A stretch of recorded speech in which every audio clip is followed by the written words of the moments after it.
গরম ভাত কিংবা রুটি লুচি পরোটা যাই হোক না কেন আজকের রেসিপিটা কিন্তু দারুণ জমে যাবে। নমস্কার বন্ধুরা, বৈশাখীর চ্যানেল স্বাদের ঘরণীতে তোমাদের স্বাগত জানাই। তাহলে আজকের রেসিপিটা শুরু করা যাক।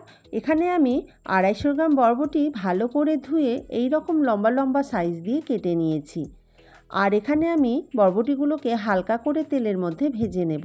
বরবটি ভাজার সময় আমি নুন দিইনি, কারণ নুন দিলেই জল ছাড়তে শুরু করে। আজকের রান্নার জন্য আমি একটা মশলা তৈরি করে নেব। ফ্রাই প্যানে তেলের মধ্যে আমি দিয়ে দিলাম আদা, রসুন, পেঁয়াজ, কাঁচা লঙ্কা আর 4-5টা মতো কাজু। সব একসঙ্গে দিয়ে হালকা বাদামি হওয়া পর্যন্ত ভেজে নেব। অন্যদিকে একটা বাটির মধ্যে আমি 1 চামচ মতো ধনে গুঁড়ো, 1/2 চামচ মতো জিরে গুঁড়ো, পরিমাণ মতো হলুদ আর 1 চামচ মতো কাশ্মীরি লঙ্কার গুঁড়ো দিয়ে জল দিয়ে ভালো করে গুলে নেব। এই মশলাটা আমি আলাদাভাবে বাটির মধ্যে গুলে নিচ্ছি, কারণ তেলের মধ্যে যদি আমি সরাসরি এই মশলা ব্যবহার করি তাহলে পুড়ে যাওয়ার একটা সম্ভাবনা থেকে যায়, তাই আমি আগে থেকেই গুলে রেখে দিলাম। এবার যে আদা, রসুন, লঙ্কা, পেঁয়াজ, কাজু ভেজে রেখেছিলাম ওগুলো আমার ঠান্ডা হয়ে গেছে। এবার মিক্সার গ্রাইন্ডারে দিয়ে আমি ভালো করে পিষে নিয়েছি। ফ্রাই প্যানের মধ্যে আমি দিয়ে দিলাম সর্ষের তেল। আজকের রান্নায় আমি কিছু গরম মশলা ব্যবহার করব।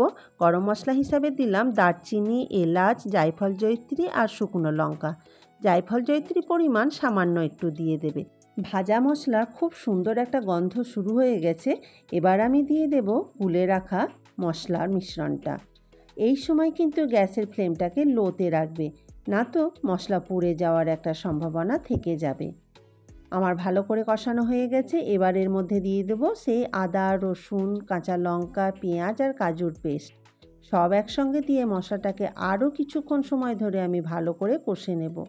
আমরা অনেকেই আছি যারা বরবটি পছন্দ করি না, তবে আমার মতো করে আজকে তোমরা বাড়িতে অবশ্যই একবার ট্রাই করবে, দেখবে খুব ভালো লাগবে। এবার দিয়ে দিলাম টক দই। এখানে আমি 2 থেকে 3 চামচ টক দই ব্যবহার করেছি।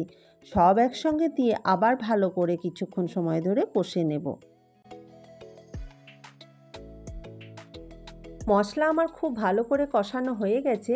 এবার এর মধ্যে দিয়ে দেবো ভেজে রাখা বরবটি, পরিমাণ মতো নুন আর স্বাদ মতো চিনি।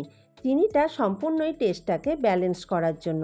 চিনিটা দিলে রান্নার টেস্টটা আরও ভালো হয়। খুব বেশিক্ষণ সময় ধরে কষার প্রয়োজন নেই, কারণ আগে থেকেই বরবটি আমার ভাজা ছিল, তাই ভালো করে মশলার মধ্যে বরবটিটাকে মাখিয়ে নেব। এবার দিয়ে দেব জল। আমি চামচ ধুয়ে জলটা দিয়ে দিচ্ছি, কারণ চামচের মধ্যে মশলাগুলো লেগে আছে।